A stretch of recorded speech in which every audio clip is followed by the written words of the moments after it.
was that you wanted to make a career in the social sector, and what was it that had you decide this? She laughs. My mother was in the social sector, but as a volunteer.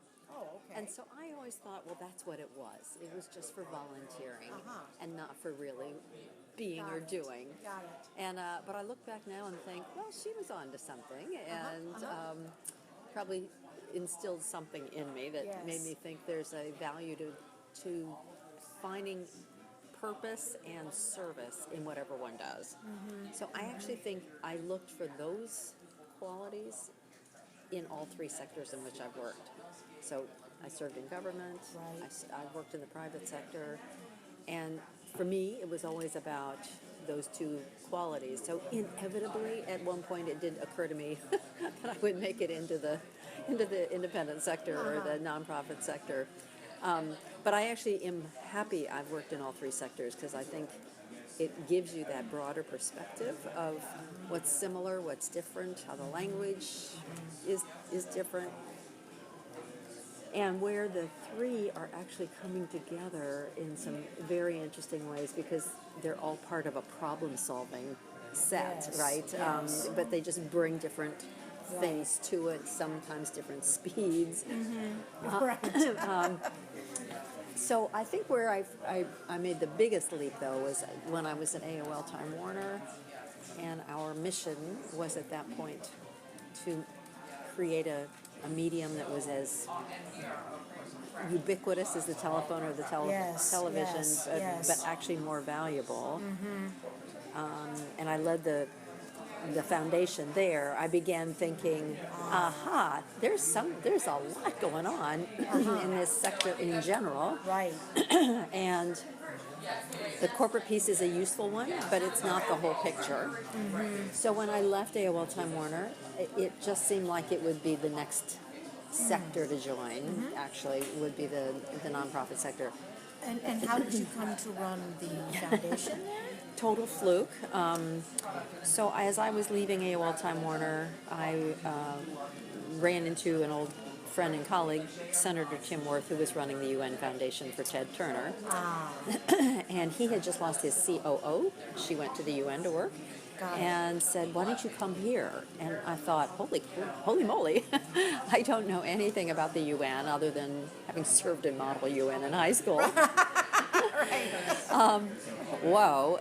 But I came to understand one other thing then, which was that my skill set is about translating ideas into understable notions. I mean, that's what I did as a press secretary when I worked in the government. It's what I did at AOL in translating the power of the new medium to actually new users.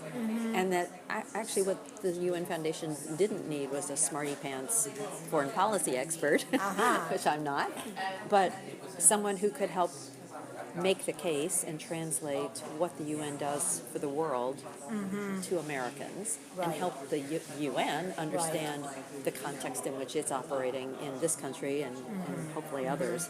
So it became kind of a natural fit for me then.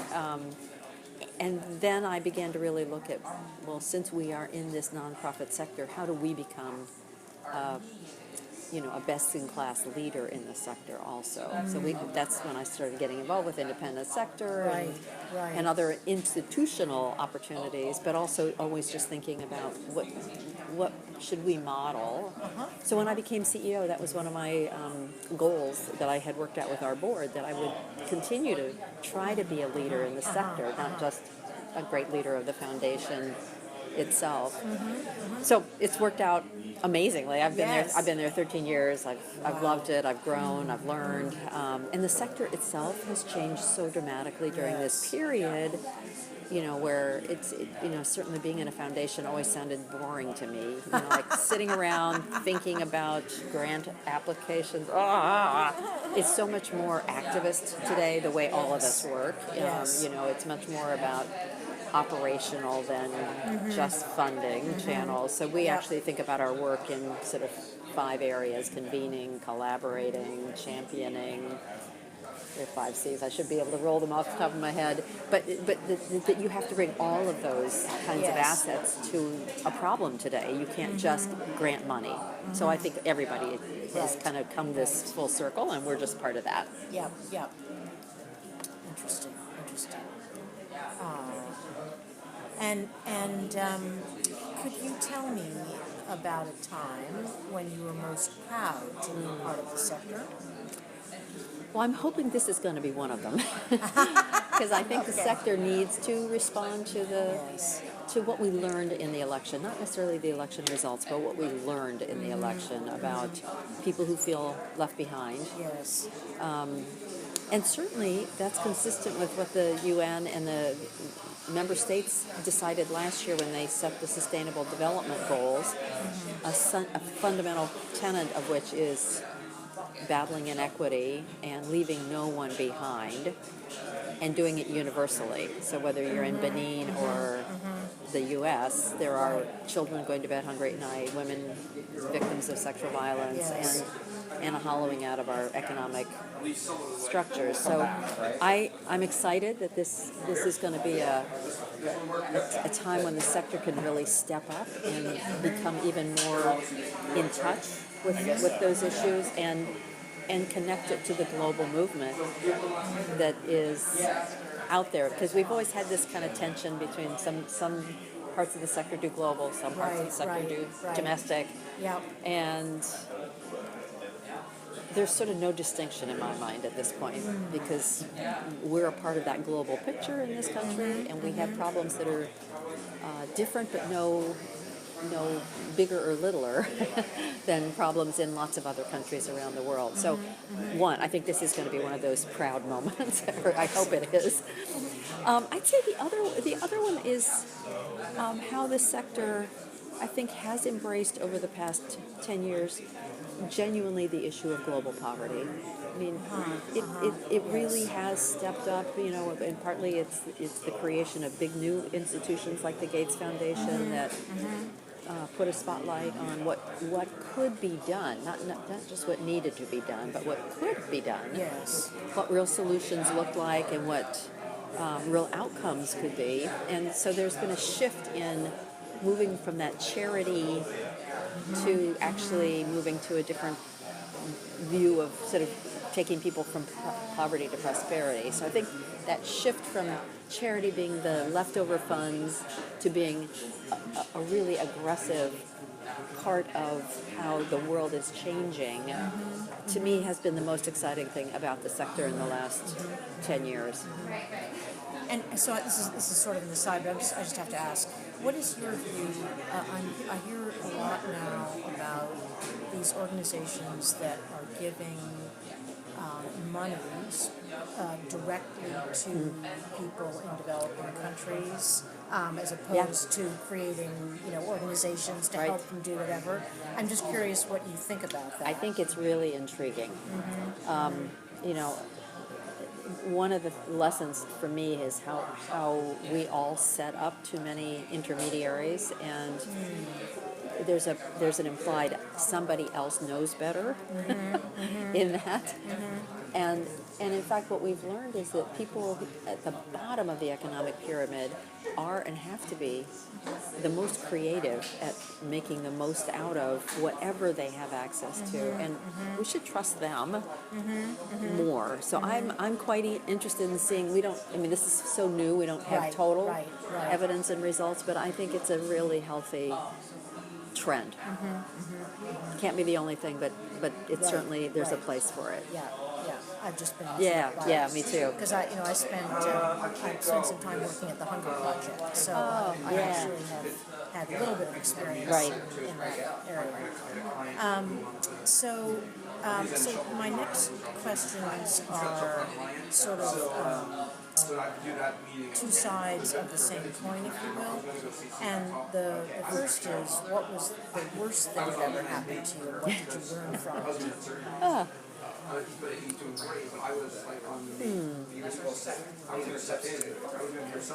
So, trying to think which one. You know what? So two things come in my mind. So I actually was the press secretary for a presidential campaign, and I was the press secretary for a presidential campaign in 1984, Gary Hart. Oh. And losing that race actually was a really instructive. Well, first of all, it was disappointing, and one can't help but hold yourself accountable for things you could have done differently or better in what turned out to have been an impossible year. But I learned so much about what it takes to create change that I think change then became, for me, a theme that we're always about creating change, and we have to be change makers. And how do you constantly stay on top of what is the right way to drive change in a way that doesn't drive people away, but actually brings people along? So I think we were a little ahead of our time in that campaign, so we learned a lot from it. So that's one that was, a failure at a pretty grand scale. And then failures on a smaller scale, or just, I don't know if that was your question. Was it failure? Worst thing that ever happened. Yeah.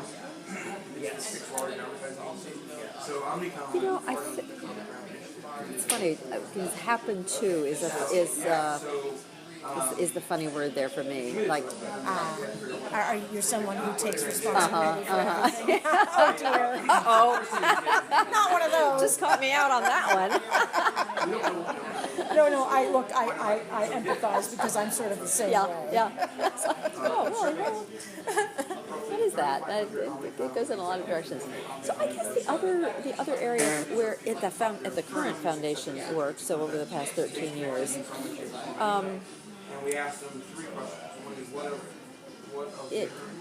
and this isn't the worst thing that happened, but it was an interesting thing that happened. So when my boss at the time, who was the president of the foundation, decided he wanted to retire, I went into that with okay, great.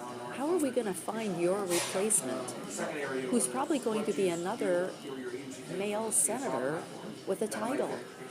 And for 3 months, I was all about that until several people, including one of my board members and a headhunter I trust a lot, said, I'm not really clear why you haven't stepped up and put your hand out for this job. And I thought, holy moly. I had bought into this notion that I was a great number two, and I was, but that I would have to change and become a leader, and not just a great partner implementer. Right. And it forced a real crisis of confidence, but in the end, I did. Of course. And my dad was dying at the same time, and I felt very distracted by that. But then I finally came to the realization, no excuse. I really should do this. And it could have gone the other way. I mean, it wasn't immediately clear that's what the board or Ted Turner wanted, but we ended up with something that could have been bad. Wow, great. So the second question, maybe you have the answer. So what was the best thing that ever happened to you, and what did you learn from it? Yeah, so I'd say both of those kind of almost had a twist the other way. Yeah. And if God forbid tragedy struck and you couldn't do this kind of work going forward as of tomorrow, what's the single most important piece of advice you have for the next person to try to step into your shoes? Oh, that's a great question. It's actually because something I'm struggling with right now. Just advice to myself. I think you have to be brave. You have to be brave to walk away from things that have worked when there's an opportunity to do things that are needed. And I think that's probably what my successor will need to do, and I'm sort of struggling right now with how do I do that even without becoming my own successor. That the foundation's had a very impressive run, but we need to do some things very differently, and that will require a lot of change in who's there, what we are good at. and how do we make sure that that service really works for the UN itself. So I would urge the person not to shy away from making the tough decisions that are going to be needed. I think a lot of people are probably going through this right now, this week even, like, wow, what is our, what, we've all been kind of complacent, and I think we might have all gone into Hillary land, kind of saying, all right, what we've been doing is great, we're going to do more of it. Yes. Yeah, and so I think, maybe we're all overreacting right now, but maybe not. Maybe not. Yeah. So we're going to find out in a little bit what some of those thoughts are. But my next question is, what is your definition of happiness? So I love being needed.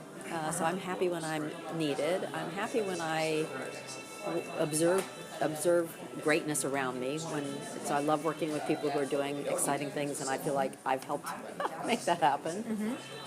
And I'm madly in love with my husband, so that's I'm madly in love with my husband, so that's happiness. Yes. So I actually have worked hard in the past 10 years to create some more balance in my life. So that's So happiness for me sometimes is actually knowing that there's balance. That I'm not so driven. But I really love seeing when people kind of come together and do better than they thought they could. Our communications team just won another award yesterday. Wow. They just knock my socks off every day, and so seeing them recognized, just really fantastic.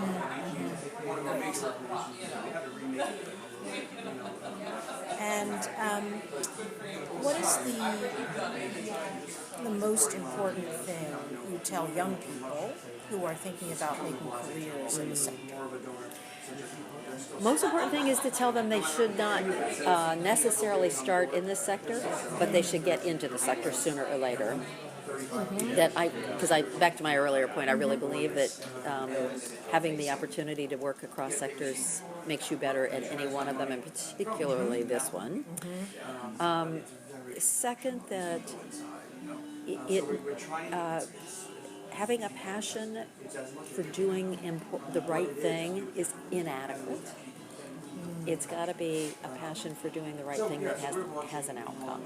This sector has for a long time been based on our pure motives and our passion and compassion, and the next generation of leaders in this space will have to mirror more kind of what the private sector has. Just as the private sector, I think, is starting to pick up more of our core compassion and some other issues. They're merging a little bit. Yes. So they can't just come into it because they think it's doing good.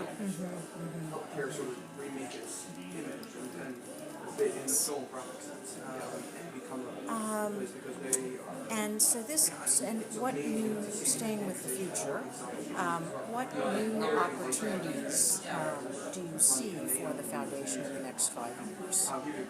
It's just telling us it's thinking. Yeah, I am too. So I think there's a few opportunities. The first is this connection between global and local, where the global goals that the UN and its member states just adopted have real relevance for communities in the United States, whether it's around inequity or caring for the planet or gender. There's such an opportunity now not to treat the two strains separately, and so I'm very excited about that, and I think that's going to be great. I think the sectors collaboration is another piece that will change dramatically over the next. The collaboration with itself among the sectors. So where the private sector. So currently, the private sector and the nonprofit sector kind of have partnerships, and they're sort of bilateral. I think it's going to look very different as both sectors kind of sort out what their role is and are sort of in this space together, along with the governments. So the way the three sectors will operate won't be this kind of public-private partnership framing that we've used, which is kind of to me very transactional and specific. But and I don't quite know what it's going to be, but I feel like it's going to be quite different, but quite exciting. And so we all kind of need to be pretty nimble and understand that there's going to be a lot of new competition in the space of making lives better. And that's good. Yes. But it will feel different and maybe competitive.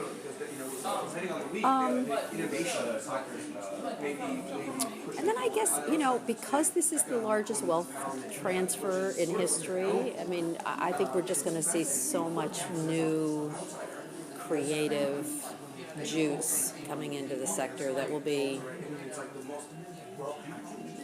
really exciting just to kind of see where it goes and where it lands and what kind of structures are come up because of it, and it's kind of generational. Right. So I just can you be a little bit more specific about the new opportunities for the foundation? I'm just curious. Maybe you may not be able to, but So I think for us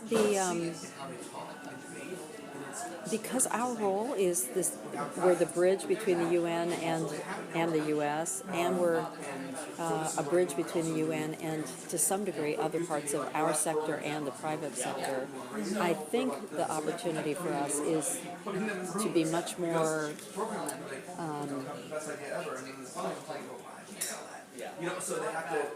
to kind of help build those constituencies that it's going to take for us to have the change we need. So to me, if one of our goals as a foundation is to create the largest constituency of UN supporters, then where are those people coming from? Well, they're coming, it's clearly new, next generation.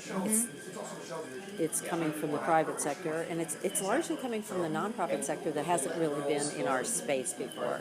So that one's like in my list of things that I want to do before I leave. It's to really get those constituencies for change up significantly. So that's a big new opportunity. Yeah. And then we have a new Secretary General starting in January, just like there's a new president. Right. So It's not. Who is it? it's his name is Antonio Guterres. Yes. He's a Portuguese former prime minister, former head of the refugee agency. Yep. So we have a real opportunity with, I think, a very different kind of leader to forge some better understanding of the UN's value, and also helping shape a more proactive UN that people can understand. So it's kind of a very exciting time for us. Yes, and what is the buzz about him? Excellent. Strong leader, strong communicator, thoughtful leader in understanding. He's a strong voice for the people. So I think it's interesting. I'm certain he was anticipating a strong partner in the U.S. who is a multilateralist. He may actually have a strong partner in the U.S. who also is a voice of the people. So, I mean, there may be a connecting point there that we hadn't understood or thought about. But so, fingers crossed. Right. Looking for those silver linings. Yes, indeed. Yeah. Yeah. Did you see her last night, by the way, Hillary? No. She was at the museum. It was just painful to watch. She looked horrible, and there's just no shaking it, Right. What a massive, and it must be horrible to wake up every morning and think, oh my God, what's going to happen next? Yeah. And I could have been I just can't even imagine. No, I can't either. I can't either. Yeah. So, if you could invite 5 living people to a meeting to have a discussion that would change how the sector evolves over the next 5 years, who would you invite to that conversation, and what would you talk about? That's so great. I feel like I just had that with my board this week. Oh, really? Kofi Annan. Okay. It was a fantastic group. But who else would I want? maybe it would be coffee. It might be Kofi. I would definitely put him on the list. Former Secretary General, has his own foundation now. Yep. And certainly is one of the most thoughtful leaders on all range of issues and values.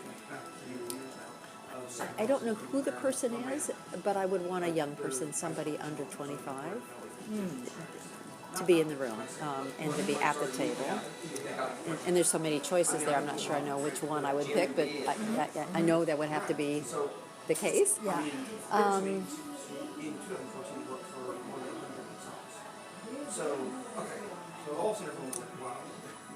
want a historian, but I don't know who.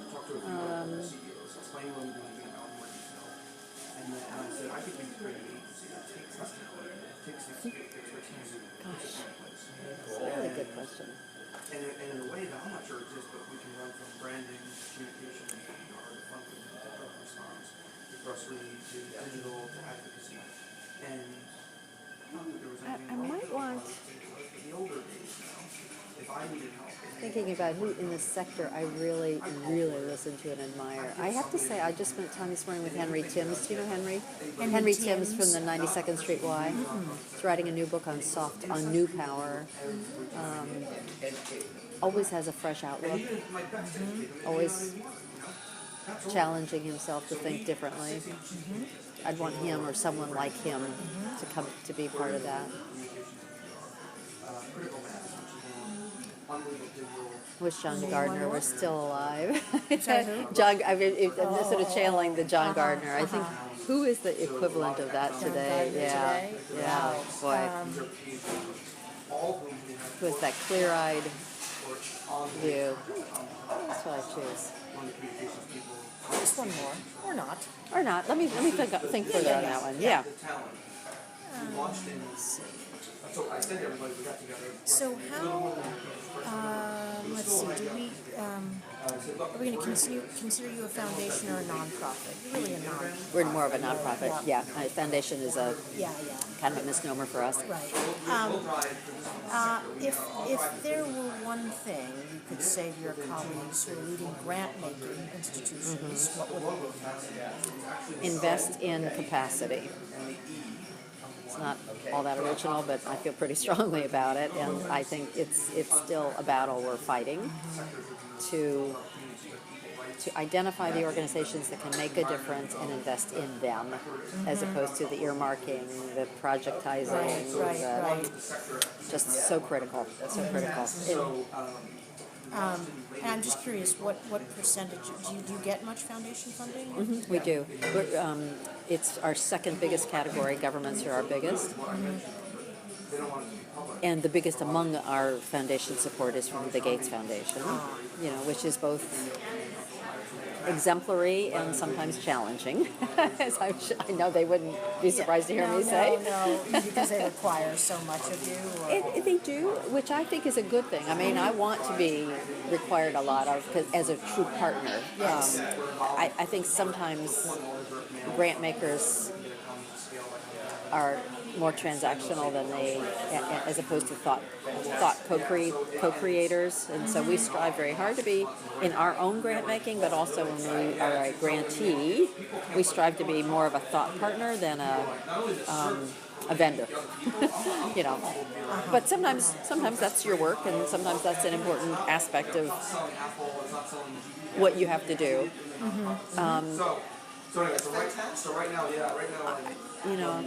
Actually, I think the Hewlett Foundation is a very impressive grant maker. The Hewlett, do you know them? Yeah, they're really good. They're thoughtful.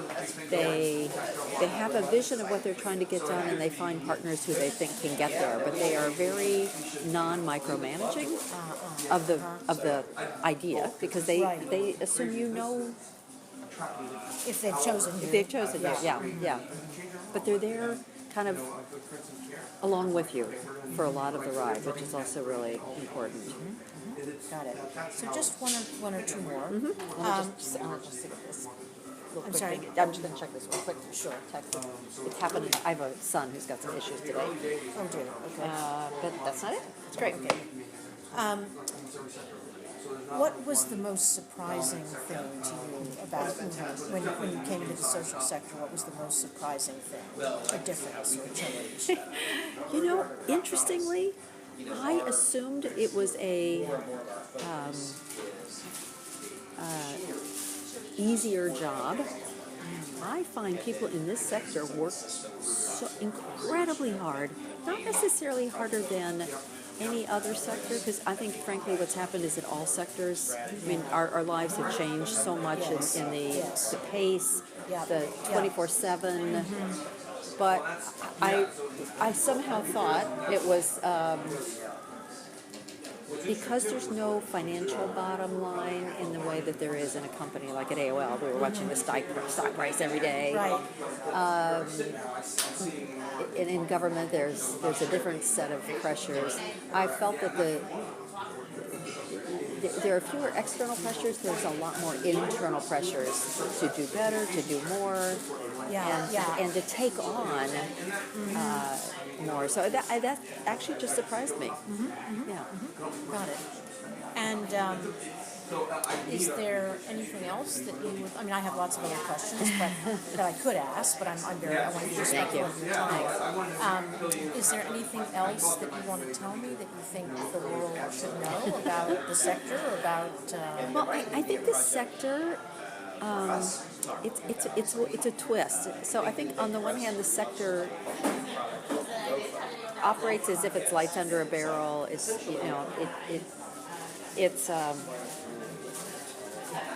It's been both too insular and focused on itself, and the opportunity. And I'm a big fan of Dan on this regard. The opportunity is to expand its vision of the role it should be playing, but not expand the perception of the sector per se. Right, that the sector has the opportunity to step in and really serve its role much more effectively, and I think that many of the organizations who are here are great examples of that, without becoming so self-referential about being in the sector.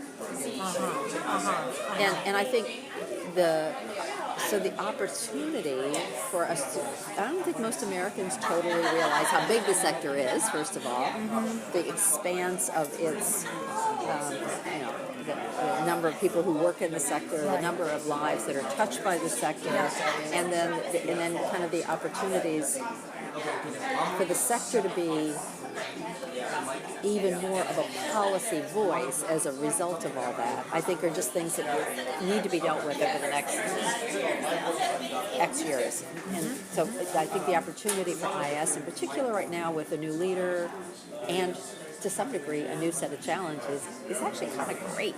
Yes. Because it's hard to articulate like how the sector is perceived by average Americans, because it's so specific to the institutions that are in their own Sort of categories. As opposed to thinking about it as a big sector. I don't think it's thought of that way, and I don't know that it needs to be. But I'd be curious to hear your thought on this, frankly, because I don't really know. Just as a board member, I'm sort of thinking through. I like Dan's approach that it's much more about what the sector does than what the sector is. And there's no Yes. No, I think it's important. I mean, again, one of the so first of all, it's our first independent sector conference. So we just joined the independent sector. But I do. One of the reasons that we're writing this book is because we feel that, just as you say, that most Americans don't realize the profound impact that the sector has on their lives, for mostly for positive, for good. And we feel that because again, both of us have spent most of our professional lives in the sector. Linda, her entire professional life, and I got an MBA from Wharton and went to work in the business world for a while, but I came into the sector in my early 30s, so I've been in it for a long time. And we just are, so we really believe that the sector needs to make itself heard, right? And not about what makes us different and who are we, and right, but really about the impact that we have. And since the election now more than ever. Right, because I think there's just an awful lot of wisdom, and good action and effective action, and particularly with this, the last 10, 15 years focused on impact and all the changes that has made possible or made necessary. So we just think it's. I love your right under a barrel. We just have a lot to offer. We are offering a lot, right? And the world needs to know that, because we have some great stuff to say. So that's really, again, that was kind of one of the motivations for doing this, is that I just think, if I see another book about, how to become a great corporate leader, I'm going to right, because there's so many of them, right? But I don't know that I've ever seen a book about what a group of social sector leaders has to say about what they do, why it's important, what the world needs to know about it, and what the world can learn from us. So that's one of the reasons that we're doing this. So thank you. Well, thank you. So, what's the name of your firm? Right. We are H2Growth Strategies. Oh, right. Cool name. She's Hartley and I'm Hoexter. So H2. Yeah. And we have a team of specialists. Great. And we work with a variety of organizations. Health, education, arts and culture, international, and I have this subspecialty in Jewish organizations, but okay, fine, I happen to be Jewish, right? It's like in the Jewish world, once you work with one Jewish organization, you're an expert, and they all want to work with you. So then you should interview Henry Timms for this. We should, yes. Yeah, so he runs the 92nd Street Y, which is a major Jewish organization, but so much more. Yes, and sort of in our neighborhood. Yeah. I live on the Upper East Side of Manhattan. Would you like me to introduce you? Would love. And he's here today until 2, but if you wanted to just, but I don't know. I mean, he's a board member. He just came at the last minute. Right. So he may be wandering around. So I'll shoot him. Can you shoot him an email? Yeah.